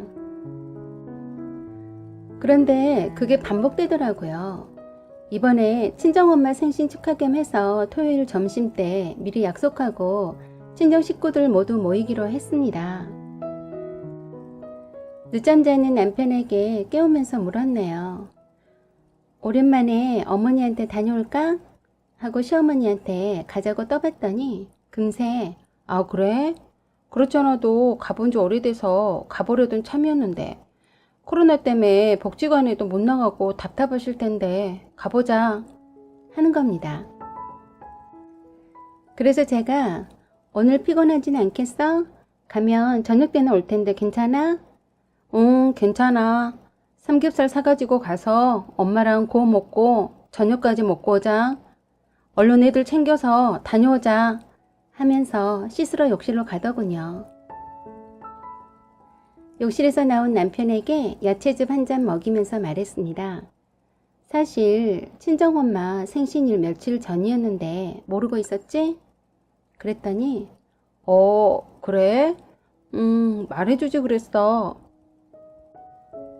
그래서 오늘 점심때 친정엄마 생신 축하 겸 해서 모두 모이기로 했다고 했더니 대번에 짜증냅니다. 그래서 제가 그랬네요. 왜 너는 네 엄마한테 맨날 나 데리고 다니면서 우리 친정집에는 안 가려고 하니? 하고 물었습니다. 그랬더니 두 형님들 모두 돈 자랑하니까 싫다고 하네요. 그리고 장인 장모님도 두 형님들만 이뻐하는 것 같다고 합니다. 그래서 가기 싫다고 하면서 앞으로도 가지 않을 테니 애들 데리고 혼자 다니랍니다. 어이없었지만 단지 그 이유 때문이냐고 물었는데 그렇다고 하네요. 언니들과 형부들 돈 잘 벌고 있으니까 돈 자랑 좀 했다 그렇다 손치고 친정 부모님이 어떻게 차별하더냐고 물었어요. 제 부모님이라도 남편과 형부들을 차별했다면 화낼 일이었고 남편의 생각을 듣고 싶었습니다. 그런데 특별히 차별이라고 할 만한 것을 꼬집을 순 없지만 자기보단 형님들을 더 잘해주시는 것 같답니다. 그냥 저희 친정 식구들하고 있으면 기가 죽는다네요. 뭔지 모르지만 주눅이 든다면서 그런 기분이 느끼기 싫어서 안 간다고 합니다. 그러면서 이젠 자기 부모는 각자가 챙기자고 했어요. 그래서 저는 그 말에 책임질 수 있냐고 물었습니다. 그랬더니 그렇다고 하면서 각자가 번 돈 각자가 돈 관리하고 각자가 알아서 자기 부모 챙기자고 했습니다. 참 어이가 없고 실망스러워서 화도 안 났습니다. 이런 말을 하필 친정엄마 생신일 모임 가자고 하니까 꺼내는 모질이 남편. 이런 거지 같은 남편과 살고 있었다니 내 대갈통 날려버리고 싶었네요. 저는 기가 막혔지만 한참을 진지하게 생각해봤습니다. 그리고 남편에게 네가 지금 한 말이 진심인지 알 수 없다. 친정 식구들 만나기 싫어서 그냥 내뱉는 소리인지 아님 진짜 마음의 소리인지 알 수가 없어. 진심이라면 네가 네 핸드폰으로 녹음해서 나한테 보내라 했어요. 그랬더니 바로 후다닥 녹음하고 톡으로 보내주더라고요. 그래서 제가 만일 네 생각대로 내가 동의해준다면 후회하지 않을 자신 있어? 이건 너랑 나랑 따로 국밥하고 살자는 건데 괜찮다는 거지? 그랬더니 남편이 제발 그러자고 하네요. 그래서 제가 확실히 해두자고 했습니다. 너도 내 친정집에 가지 않으니 나도 시댁인 일체 가지 않겠으며 물론 시어머니 생신도 챙기지 않겠다고 했고 시댁 쪽 대소사 일은 모두 챙기지 않겠으니 미리 시어머니께 말씀드리라고 했습니다.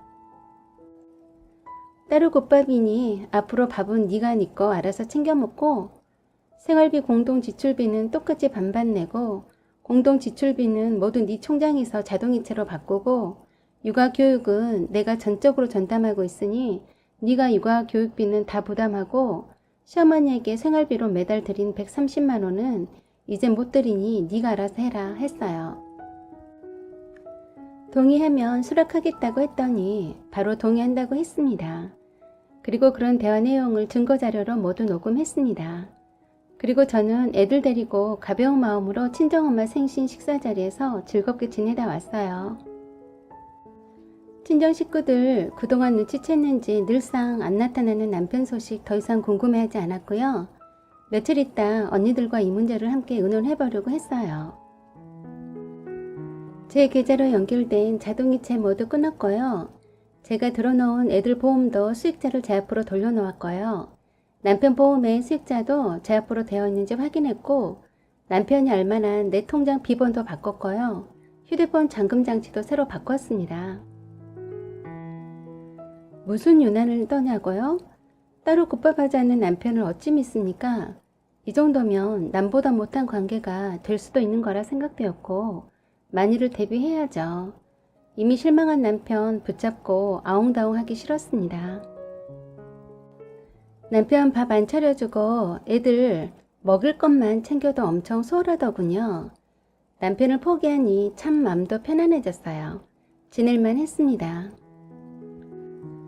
그리고 한 달이 지나서 회사 근무 중에 어느 날 지방에 사는 시누이한테서 전화가 왔어요. 시어머니랑 통화했는데 기운이 없어 보인다고 한번 내다봐 달라네요. 그래서 지금 바쁘니 퇴근해도 내다볼 수 없다고 했습니다. 오빠한테 전화하라고 하고 끊었네요. 그리고 남편이 시어머니한테 가든 말든 신경 안 썼어요. 각자 자기 부모 알아서 챙기자고 한 사람이니 알아서 했겠죠. 그런데 뇌경색으로 쓰러졌나 봅니다. 남편이 저한테 전화해서 당장 병원에 오라네요. 그래서 제가 내가 왜 가니? 너 참 웃기다. 내 부모가 아니고 네 부모잖아 했어요. 아니, 지 부모가 쓰러졌으면 아들인 지가 회사에서 뛰어가면 될 일을 어이없게도 저보고 회사에서 일하다 말고 저보고 가라네요. 각자 자기 부모 알아서 챙기자고 한 말 벌써 잊었냐고 말해주면서 내가 네 부모 쓰러진 걸 왜 너는 안 가면서 나보고 가라고 하니? 하면서 알아서 해라고 했습니다. 솔직히 남편만 아니었으면 시어머니한테 당장 달려갔을 겁니다만 시어머니가 운이 좀 안 좋으셨던 거죠. 남편은 지금 회사에서 당장 갈 수 없으니 병원에 가봐달라고 부탁했지만 네가 알아서 할 일이다라고 하며 전화 끊었습니다. 못된 자식 아닙니까? 일이 무엇이 중하다고 지 엄마가 쓰러졌다는데 병원에 못 달려간답니까? 그게 저 믿고서 그런 거 아니냐고요. 시누이도 굳이 올케가 회사 근무 중인 거 알면서도 지 오빠한테 먼저 전하지 않고 올케한테 하는 것도 얄밉네요. 자기네들 필요할 때만 써먹고 조금이라도 불편하면 버리는 개자식이 이놈의 남편 새끼입니다. 바로 한 달 전에 친정엄마 생일 자리에 지가 불편하다는 이유로 가기 싫어서 나한테 각자 자기 부모 알아서 챙기자고 하면서 따로 국밥 외쳤던 놈이 아쉬운 처지가 되니까 벌써 잊어버린 것 같아요. 퇴근 후에도 전 바로 집으로 와서 평상시 생활했고요. 남편은 병원에 있는지 어쩐지 안 오더라고요. 전 가지 않았습니다. 미리 말씀드리지만 2년 전 저희 친정엄마 갑상선암 수술할 때도 남편 안 왔습니다. 저도 똑같이 할 거고요. 시어머니한테는 안 됐지만 아들 자식 딸 자식 있으니 각자 자기 부모 챙기겠죠.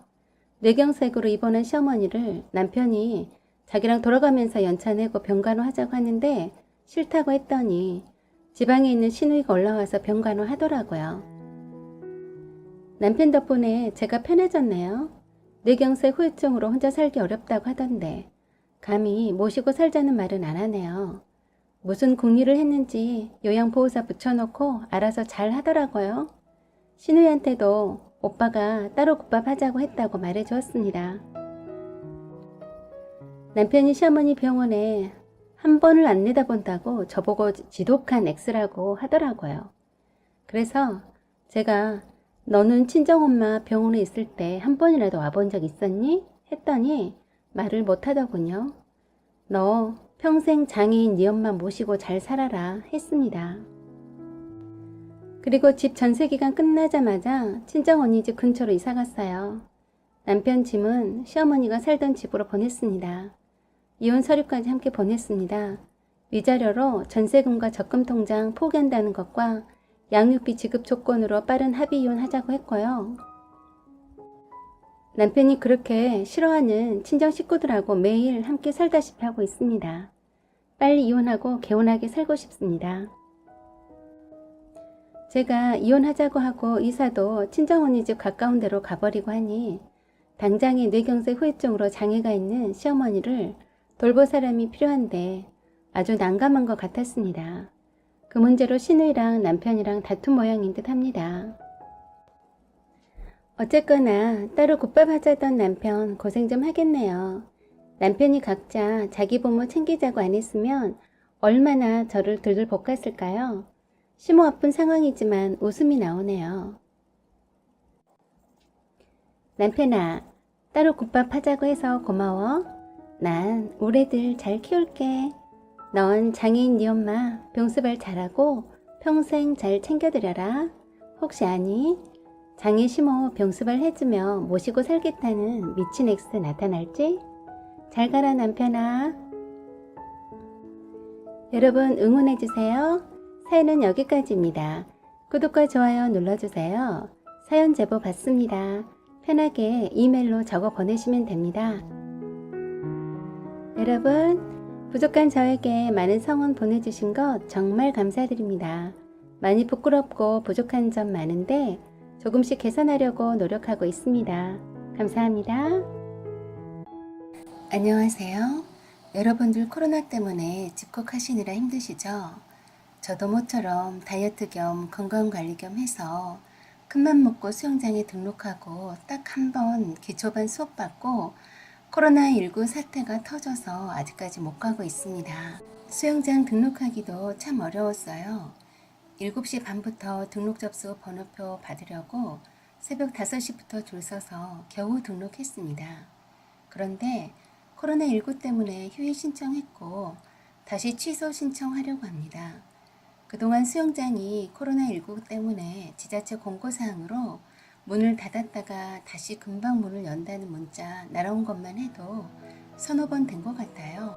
제가 정말 처음으로 큰맘 먹고 수영장 등록했는데 남편이 코로나 때문에 수영장에 가면 안 된다고 제일 먼저 반대했어요.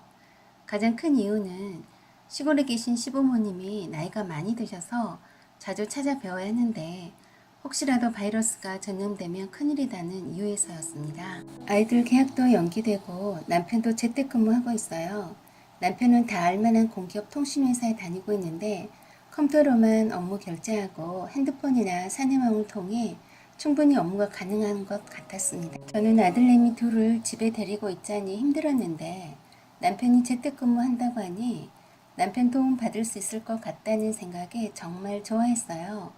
그동안 남편과 함께한 시간들이 별로 없어서 비록 코로나 때문이지만 재택근무하는 남편이 좋았습니다. 그런데 웬걸요.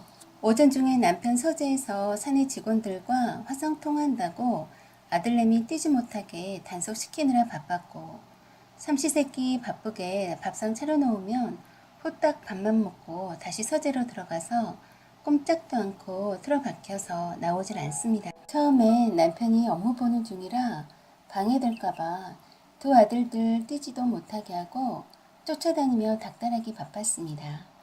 일부러 애들 학원 공부 체크하기도 하고 함께 공부하자고 꼬시느라 저도 조금 피곤했고 애들도 짜증내더라고요. 그러고 나서 또 저녁 때쯤 되어서 밥 먹을 때 되니 밥만 먹고 그대로 자기 방에 들어가서 나오질 않더군요. 밥 먹을 때라도 아이들하고 눈도 마주치고 대화도 하기를 바랬었는데 애들 목소리도 크고 왔다 갔다 하는 것이 싫은 모양인지 귀찮은 모양인지 방에 콕 하고 나오질 않더라고요. 뭐 하나 보자고 내다봤더니 얼른 나가라며 손사래를 치는 겁니다. 제가 남편 방에 들어오면 애들도 온다면서 귀찮다고 들어오지도 말라면서 문을 잠가버리더라고요. 조금 뿔따구가 났어요. 난 하루 종일 애들하고 부대끼고 내 시간도 없이 지내고 있는데 말입니다. 남편은 넷플릭스로 영화 기생충도 보고 킹덤 시리즈 1편부터 킹덤 시리즈 2편까지 아주 편안하게 풀 시청하고 있었습니다. 아니 나도 그 영화 본 적이 없으니 이왕 보는 거 같이 보자고 하면 안 되나요? 저와 저희 애들이 귀찮다고 방해받기 싫다면서 문을 걸어 잠그고 혼자 신나게 영화 감상하고 있더라고요. 아니, 지 새끼 나 혼자 낳았나요? 모처럼 아빠가 집에 있어서 얘들도 얼마나 함께하고 싶겠습니까? 평소에 못해주던 아버지 사랑을 애들한테 주면 어디가 덧나나요? 그런데다 애들도 밖에 나가지 못하고 집에만 있으니 얼마나 갑갑하겠어요. 그런데도 엄마는 아빠 일하신다고 조용히 하라고 닥달하고 있으니 얼마나 스트레스 쌓이겠어요. 그런데 남편이란 작자는 애들이고 마누라고 다 귀찮다는 표정입니다. 제가 화딱지가 나서 남편에게 그놈의 넷플릭스인지 뭔지 그만 보고 애들하고 놀아주라고 했습니다. 그랬더니 야, 너는 내가 돈 벌어다 주느라 스트레스가 많아서 모처럼 쉬고 있는데 그 꼴을 못 보냐? 애들은 네가 보면 되잖아. 라고 했습니다. 그러고는 문을 잠글 테니까 자기 방엔 얼씬도 하지 말라고 하네요. 그러고 며칠을 어쩌나 두고 지켜봤습니다. 넷플릭스 볼 건 다 봤는지 이젠 게임하느라 밤새고 낮에는 계속 잠만 잤어요. 이게 재택근무냐고 지어받고 싶은데 참았습니다. 그러고는 답답하다면서 동창들과 통하더니 만나러 나가서 술에 잔뜩 취해서 새벽에 돌아왔습니다. 아니 지금 얼마나 위중한 이 사태에 꽉 막혀있는 공간인 술집에서 그렇게 오랫동안 술 마시고 돌아다녔다니 말이 됩니까? 나보고는 코로나 위험하다고 수영장에도 못 가게 한 사람이 지금 이게 제정신이냐고 했더니 그럼 자기는 지금부터 자가격리 하겠으니 자기 방에는 얼씬도 하지 말라 했어요. 서기의 경이기가 따로 없네요. 그리고는 주말에 갑자기 운동 좀 해야 하는데 코로나 때문에 운동하러 헬스장에 갈 수도 없으니 친구들이랑 백패킹 하러 간다면서 생전 안 하던 백패킹 장비를 인터넷으로 구입한다 어쩐다 고수를 하더라고요. 돌아다니지 말라고 재택근무하라고 했지 그렇게 돌아다니면 되냐고 난리쳤어요. 남편이랑 남편 친구들 정말 개념 없다고 하자 일부러 사람 없는 곳을 피해서 가는데 어쩌냐고 했습니다. 그래서 저도 따졌어요. 그럼 나는 하루 종일 애들하고 집콕하고 있는 나는 뭔데? 잠깐 며칠 집에 붙어 있다고 안절부절 못하고 밖으로만 나돌려는 너는 되고 나만 집콕해야 되니? 술집에서 만나는 것보다 더 낫잖아. 딴엔 고민해서 백패킹 한 거고만. 뭐라고? 너는 돌아다녀도 되고 나는 돌아다니면 안 된다는 거네? 너는 맨날 집에 있었으니 답답하지도 않을 거 아니야. 코로나 지나가면 너도 돌아다녀. 누가 뭐래? 하는 거였어요. 그러고는 2박 3일로 돌아다니다가 집에 왔어요. 시골에 계신 시부모님을 2주에 한 번씩은 꼭 찾아가 뵙니다. 주로 주말 동안에 남편이랑 함께 가서 시부모님이 나이가 많으시니 시골집 정리도 도와드리고 시부모님이 아까워서 팔지 못하신 논밭의 작물들도 둘러보고 오곤 했습니다. 시아버지가 손주 보고 싶다고 하시면서 손주 데리고 오라고 하셨습니다. 그래서 남편에게 시부모님께 가자고 했더니 자기는 여러 군데 돌아다녀서 혹시 감염이 될지 모르니 저 혼자 애를 데리고 다녀오라고 합니다. 그래서 제가 네가 걸리면 우리 식구들 다 걸린 거야 하고 말하니 그래도 불안하니까 애를 데리고 다녀와. 난 집에 꼼짝없이 있을게 하는 겁니다. 시골에 내려가면 할 일도 많고 쉬지도 못할 테니 저보고 혼자 가서 애들도 보면서 자기 부모님을 챙기라는 말인 거죠. 이게 말입니까? 방구입니까? 귀찮은 마누라와 아들들 보내놓고 편하게 하고 싶은 대로 하고 살겠다는 이기적인 생각인 거죠. 나한테 자기 부모님 챙겨드라니까 행여라도 바이러스 감염되면 큰일 난다 해놓고선 정작 본인은 맘 놓고 나돌아다니고선 이제 와서 한다는 말이 저 혼자 시댁에 가서 고생하고 오라네요.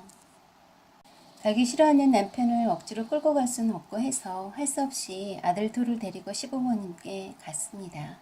시어머니는 남편이 재택근무하고 있으니 반찬거리와 채소들을 챙겨주시면서 아들들은 시부모님이 당분간 데리고 있겠다시며 바로 집으로 올라가라고 하시더군요.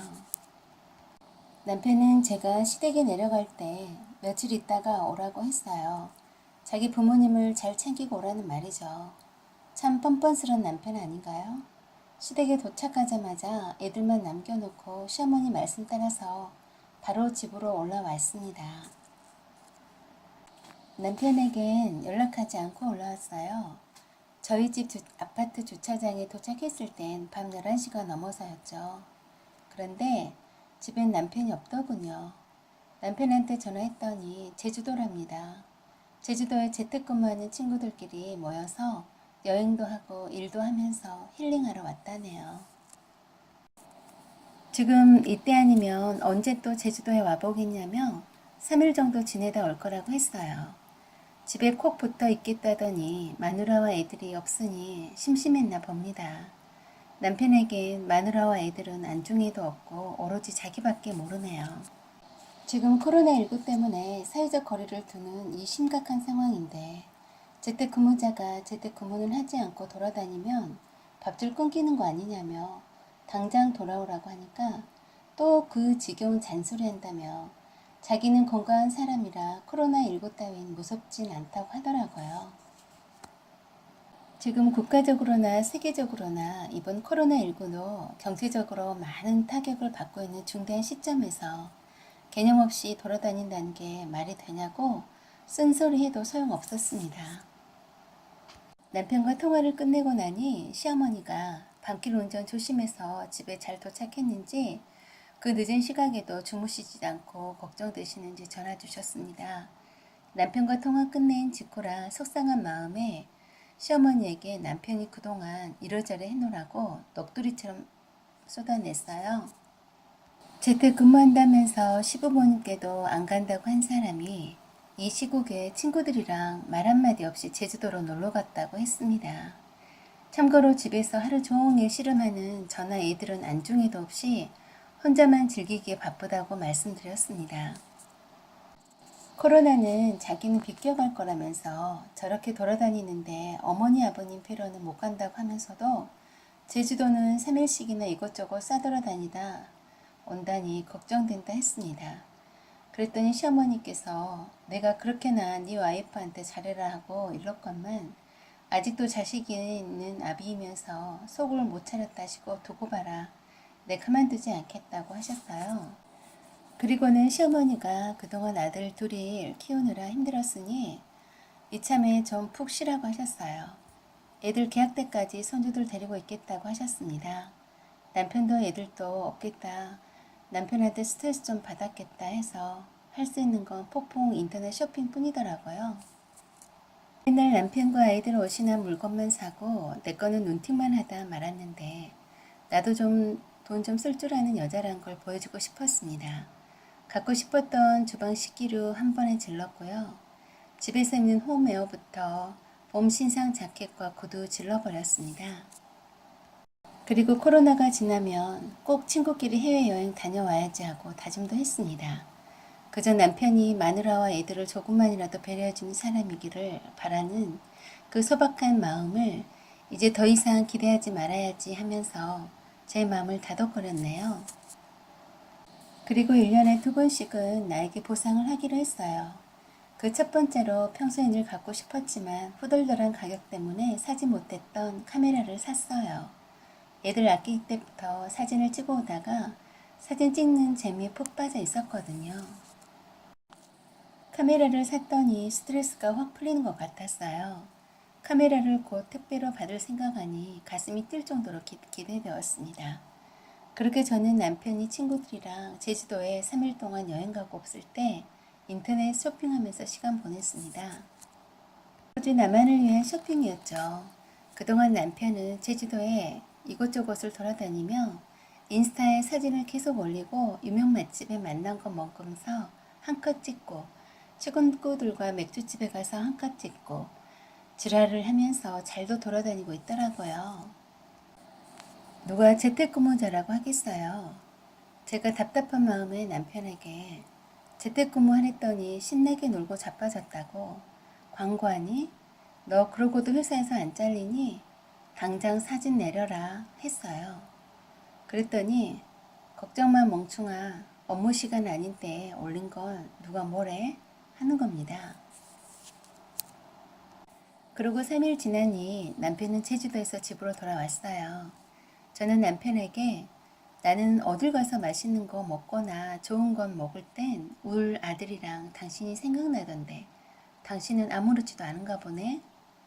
제주도 유명 맛집은 다 싸돌아다닌 것 같은데 초콜릿 하나도 안 사왔네 했어요. 그랬더니 남편이 넌 맨날 먹는 거 타령하니까 살이 찌는 거야. 넌 살 좀 빼야 해 하는 거였어요. 사실 제가 뚱뚱하긴 해요. 다이어트 여러 번 시도해봤지만 쉽지는 않았습니다. 그래도 남편한테 그런 소리를 듣는 건 자존심 상한 일이죠. 남편과 애들 위해서 사는 삶이란 아무런 의미가 없는 걸까요? 남편이 정말 아무렇지도 않게 내뱉는 말들이 섭섭하고 상처가 됩니다. 많은 걸 바라지도 않고 그저 아내로서, 애들 엄마로서, 부인으로서 작은 배려를 원했을 뿐이었는데 남편은 이제 저를 안중에도 없는 듯이 대하네요. 남편이 제주도에서 돌아온 날 시아버지께서 시골에 할 일이 태산이라며 당장 내일 일찍 시댁에 내려오라고 남편에게 전화하셨어요. 남편은 바깥을 여러 군데 돌아다녀서 혹시 모르는 일이니 갈 수 없다고 핑계를 댔어요. 그러자 시아버지가 호로 자식이 이젠 지 아비 말까지 안 듣는다고 욕을 하자 그때서야 마지못해 내려간다고 했습니다. 다음날 당연히 제가 시댁에 따라 나설 줄 알았는지 아침에 늘어지게 늦잠 자고 있는 나를 깨웠습니다. 아직까지 안 일어나고 뭐해? 빨리 밥 차려. 밥 먹고 얼른 가봐야 할 거 아냐? 그러자 제가 당신이 밥을 먹든 말든 당신이 알아서 해. 난 애들 없을 때라도 잘 쉬어야겠어. 더 잘 테니까 깨우지 마. 하고 다시 잠들었습니다. 계속 시골 본가에 가자고 졸랐지만 신용도 하지 않고 이불 속에서 꼼짝도 않고 나오지 않았어요. 그러니까 시어머니한테 전화 걸더니 송우 엄마가 시골에 안 간다고 하니까 자기도 다음에 가면 안 되냐고 말하더라고요. 송우 엄마는 이미 다녀갔으니 올 필요 없고 남편 혼자만 오라고 하신 것 같았습니다. 남편은 가기 싫다고 혼자서 쫑얼쫑얼 대면서 시골로 갔습니다. 애들도 남편도 없으니 참 할 일이 없어 보였습니다. 늘어지게 침대 속에서 음악도 듣고 남편처럼 넷플릭스로 기생충과 킹덤 시리즈 2편까지 다 봤습니다.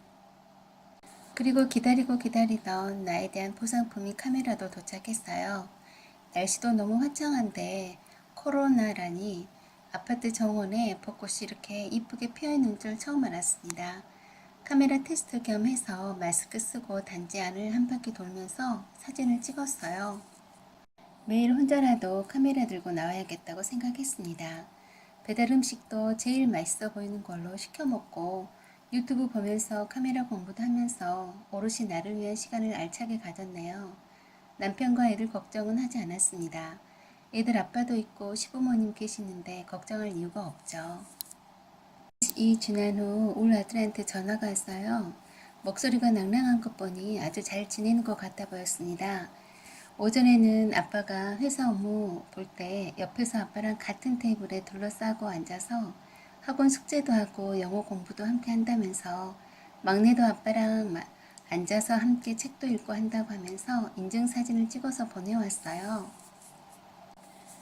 그리고 오후에는 할아버지 비닐하우스 보수공사를 아빠가 하시는 동안에 할아버지 할머니가 밥 주고 있는 길냥이들과 강아지들과 놀기도 하고 강아지들 목욕도 시켜줬다면서 고양이들과 강아지들이 얼마나 귀여운지 사진 찍어 보내준다고 신나서 말합니다. 울 두 아들이 아빠랑 한 상에 둘러앉아서 있는 모습이 참 행복해 보였습니다. 진작에 아빠로서 애들에게 저런 모습을 보여주었으면 얼마나 좋았겠냐란 생각을 했어요. 역시 할아버지 할머니한테 애들을 보낸 게 참 잘했다는 생각이 듭니다. 애들한테 할머니 할아버지 힘드시지 않게 말 잘 듣고 많이 도와드려야 한다고 하고 아빠한테도 매끼 식사는 할머니 힘드시니까 직접 준비하라고 전해달라 했더니 남편이 애들 옆에 있었는지 내가 끼니 때마다 밥상 차리고 있어. 걱정 마. 하고 말하더군요. 아무튼 답답한 방구석에 틀어박혀 있다가 시골에 가니까 애들도 밝은 모습이어서 참 좋아요. 시부모님 호출로 마지못해 시골에 내려간 남편도 모처럼 두 아들과의 추억도 많이 쌓았으면 좋겠습니다. 개구쟁이 귀여운 두 아들 녀석들이 할아버지와 할머니 사랑을 듬뿍 받고 무엇보다도 아빠와 함께 있는 시간이 많으니 행복해 보였습니다. 계속해서 아빠랑 노는 사진들이며 막내는 아빠가 읽어준 책이며 큰애는 아빠랑 영어 공부한 내용이며 길냥이 밥 주는 사진이며 행복하고 신나는 모습을 담아서 보내오네요. 두 아들과 아빠가 한박 웃음을 띠고 셀카를 찍어서 보내오는데 저도 얼마나 즐겁단지 행복한 미소가 저절로 피어나더군요. 역시 아들한테는 아빠가 있어야 하구나 라는 생각이 듭니다. 남편이 시골로 내려간 지 일주일이 지난 뒤 남편한테 뜬금없이 톡이 왔네요. 아들내미 책 읽어주고 재웠다며 아들내미 자고 있는 모습과 함께 찍은 셀카 사진을 보내왔어요. 그 셀카 사진 밑에 천사 같은 아들 둘이나 낳아줘서 고마워 라고 써져 있네요. 내가 앞으로 잘할게. 우리 아들들 잘 키워줘서 고마워 라고 남편이 톡으로 보냈습니다. 전 믿을 수 없어서 다시 한번 봤네요. 남편은 아들과 며칠 동안 목욕도 함께하고 아들들 간식도 해주고 밥도 차려주고 책도 읽어주고 큰애의 영어 공부도 도와주고 시골집 청소도 아들과 함께하고 강아지 목욕도 함께 시켜주고 하면서 얼마나 두 아들들이 사랑스럽고 귀엽던지 그동안 소중한 내 아들들한테 소홀히 한 점 정말 후회했다고 합니다. 힐링이 따로 없었다고 합니다. 두 아들은 힐링 그 자체라며 그동안 소홀히 한 점 많이 후회한다고 했어요. 그러면서 그동안 미안했다며 앞으로 잘하겠다고 자기 아들을 둘이나 이만큼 잘 키워줘서 고맙다고 했습니다. 남편한테 이런 말을 들을 줄은 상상도 못했는데 감동했습니다. 남편 말이 세상에 제일 소중한 것이 있다면 자기 자식과 마누라라고 했어요. 그러면서 보고 싶지만 아들들과 더 많은 시간을 갖고 싶다면서 행여 시골로 내려올 생각일랑 말하고 했어요. 참 일찍도 깨달았네. 그만 잊지 말기를 하고 톡을 보내줬습니다. 지금 이 순간 참 행복하네요. 정말이지 남편이 변치 않기를 바랄 뿐입니다. 동안 남편에게 섭섭했던 것이 다 눈 녹듯이 녹아내리는 것 같아요. 시부모님께서 남편을 불러내리신 것이 참 잘하신 거였네요. 시부모님께 깊이 감사드렸습니다. 이게 다 시부모님 덕분인 것 같습니다. 내일은 시부모님 안부 전화 드리면서 감사하다는 말씀을 꼭 해드려야겠습니다. 사연은 여기까지입니다. 지금까지 시청해주셔서 감사드립니다. 구독과 좋아요 그리고 댓글 부탁드립니다. 감사드립니다.